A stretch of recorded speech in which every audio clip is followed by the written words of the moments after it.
Hi everyone, Dani here, and welcome to Spenelli Speaks and another Sunday evening with Edward Rutherfurd's London. Now, if you're new here, this is a summary of each chapter of London. This is a reread for me, so I am summarizing each chapter as we go, so those of you who may be reading can follow along and understand the chapters a little bit better. I have really enjoyed rereading this book. It's been interesting to see things that I remember and see things that I don't remember. So make sure you like, comment, and subscribe so you don't miss a thing. Check out in the description, I have the playlist linked. So if you're watching this in complete replay, you have the full playlist at your fingertips. If you're watching this as we go, this should bring us right until Thanksgiving, and that should be the completion of the read for us. Now, the chapter we're going to discuss today is chapter 8, and it's titled The Whorehouse. It brings us to the section of London that really holds a lot of brothels, and what we find is that these brothels are legal, so to speak, and they're regulated by the way I read it felt like the church. So not only the governing bodies of London, but also the church, because I'm pretty sure it mentions the bishop is the one that created the regulations. So that was kind of interesting to me, just because there's rules against even burying a prostitute in holy ground, and all that. It was very weird. But anywho, let's just note that the brothels are very close to where the politicians or the men of the government preside, where their meetings preside. And there's a comment that is made about how close politicians and prostitutes are. So, that being said, I feel like it was a little bit humorous. So not only just explaining the historical location of everything, there's a lot of humor in the story. So let's talk about the people that are in this particular chapter. We first meet Joan, who we find out is a descendant of Osric, who we saw in the chapter titled The Tower. And she is in love with Martin Fleming, who is now a new family tree that we're going to follow. So we're going to follow new people with this Fleming last name. And this is really a result of the immigration that we're seeing in London at this time. So we're seeing a lot more people from different countries coming in, people from France, people from other parts of Europe. So we see all of these traders and merchants and people who are looking to make a name for themselves in London, which is one of the biggest cities at that time, especially for trading. We also meet the Doggett sisters, Isabel and Marjorie, and these women are identical twins, and they are prostitutes. They are technically Duckets, but they take on the name Doggett because the brothel that they work at or live at, both work and live at, is called the Dog's Head. And they used to be they're referred to as the Dog Sisters or the Dog Head Sisters or something like that. So they just take on the last name of Doggett, which their families don't mind so much because they don't want to be affiliated with prostitutes. Now, going back a little bit further, so in the last chapter, we know that Adam Duckett loses his citizenship, so to speak. So he ends up going to more of a underclass part of town, marries a serving woman there, and then basically has a ton of kids. And it mentions they run barefoot through the streets. So basically it implies that he, and then therefore other of his children, they just made a lot of kids, a lot of cousins, a lot of kids. So now there's these, if you look at the ancestral tree in the beginning of the book, you see that it breaks off. So we have the Duckett line, and then now we're going to have a new line of Doggerts. to go along with these sisters. Now, coming back to Joan. Joan is a very virtuous woman. Again, she's in love with Martin Fleming, who he is also in love with her, and they want to get married. But something really bad happens. He works for this Italian man who is very. He thinks that Martin's always up to something, so he is gone for a day, and Martin goes out to the tavern. He comes back and finds thieves in the Italian's home, and he chases them out, and they drop their loot. He grabs the loot to bring it back. At this time, there is a curfew, and one of the Bartles, or like basically a guard, stops him, sees that he has this bundle of loot. The next day when the Italian comes, he's like, oh no, he's tried to steal from me before. So essentially, because he didn't believe his story, he is sentenced to death, because the punishment for theft is death. So that little story to bring us back to Joan, how Joan gets herself entangled with the Doggett sisters. I think I said Doggett, it's Doggett. Is because she's crying. They see her, ask her, oh, what's wrong, little lady? And she explains, and they're very mischievous women. They really are. And they're like, oh, we have the perfect idea.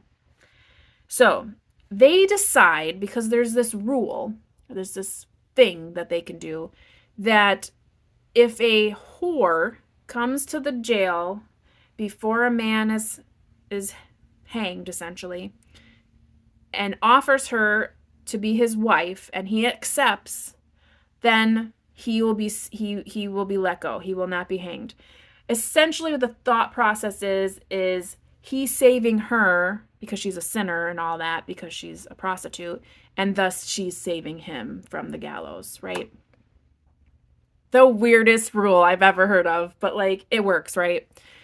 So she and these Doggett sisters devise a plan that she is going to basically like sign herself up at the brothel, Dog's Head, and then go like a couple days away and present herself to Martin as he's being taken to the noose, and he will then say yes, of course, because she sent her brother to say, whatever happens, just trust her, like nothing is as it seems, kind of thing.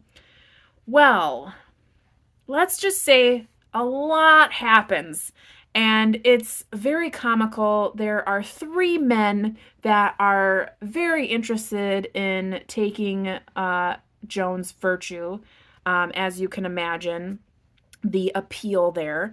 And these men who we see, who again are descendants of all of our families that we've seen, we have William Bull, who basically has a real working, he has working facilities in his home, and he just goes in there all the time to just think. And all I'm thinking is, you have got to have massive hemorrhoids, because you cannot sit on a potty that long, man. So anyways, again, comical. I laughed a lot in this chapter, and it's not a long chapter.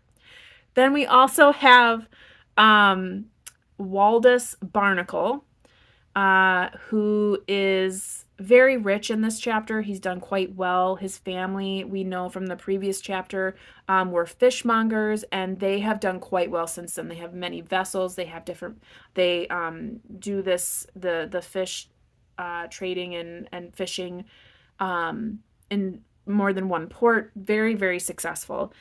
So he has a lot of status in this chapter. And then we have Dionysus Silversleeves, who is so gross. He's so gross in this chapter. He's just nasty, like physically. Like it's just, he's not his he works at the mint at the tower. So if you're familiar with the history of the tower, they moved the mint from, I believe is in one of the churches. They moved the mint to the actual tower, so they are making money at the tower, and he is in charge there. In one scene, he's like mocking the lions, because again, if you know, in the tower they used to have like a menagerie, so a lot of like kings from other places would give the King of England or Queen of England like animals. Like at one point they had a polar bear there, they had an elephant. But of course, I mean, this isn't like a zoo we see today where they're actually, these animals are cared for. So it's really sad. And if you've been to the tower in now, like present time, going through that section and just seeing that, it's really sad. Like the conditions that these poor animals lived in. But anywho, I digress. So we have these three men who want to be the first, so to speak. So obviously Joan is not actually there for that. She's just trying to, this is a ploy, this is a disguise. And so thankfully, this sounds so bizarre, but thankfully William Bull was there first, because she ends up telling him her story and he empathizes with her and he decides he's going to help her. Well, sometime in the night, Silver Sleeves shows up and demands, he doesn't care that he wasn't first, like he wants Joan. So again, the Doggett sisters step on in and they devise another plan so that Silver Sleeves thinks he's getting what he wants, but he doesn't, thus saving Joan's virtue. And then I'm not going to tell you everything because I don't want to spoil everything if you are reading. But let's just say the Silver Sleeves gets his comeuppance. And there is a happy ending, but it's not exactly what you expect. When Joan gets to the clink, which is referred to the jail, it doesn't go the way that she expects.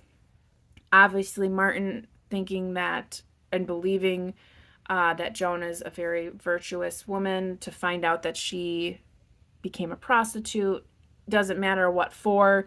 It really shook him to his very soul, and he preferred death in that sense. But again, I don't want to spoil too much. It was a happy ending. Everything is okay, but just not the way you expect. So you'll have to read more to find out exactly how.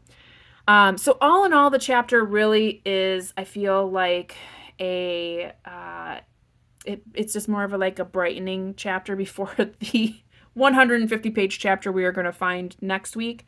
But it just has characters that are funny. It has characters that just really take the bull by the horn. And yeah, it was comical. As far as the historical stuff goes, we see a little bit of the mockery of the fact that these politicians and prostitutes are basically at the same curb. We see that there's a little bit more formation of the Parliament. We see that, I think it was under King Edward the First that we get this, I think it was like a grouping of like 25 at the time for a parliament, so to speak. And that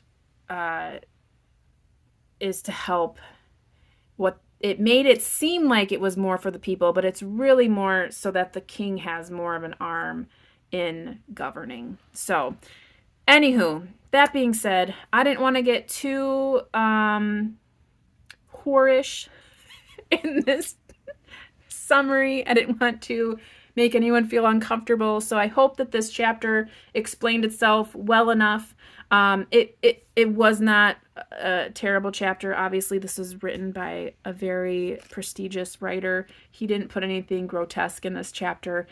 Yes, it's titled as it is, but that's a proper historical name for the brothels that we find in the chapter. So anywho, we're going to stop there. I will see you next week at 6 p.m. We'll talk more. I'm guessing that one will be a little bit longer just because the chapter was a little bit longer. But London Bridge, I'm excited. It's long, but it's good. There's a lot that happens, and we get to see a lot of what the bridge used to look like. because it's not what it looks like today. So yeah, anywho, I hope you are taking care, staying safe, reading something fantastic. If it's not London, I hope it's even better. And we'll see you next week. So until then, you know how it goes. Happy reading.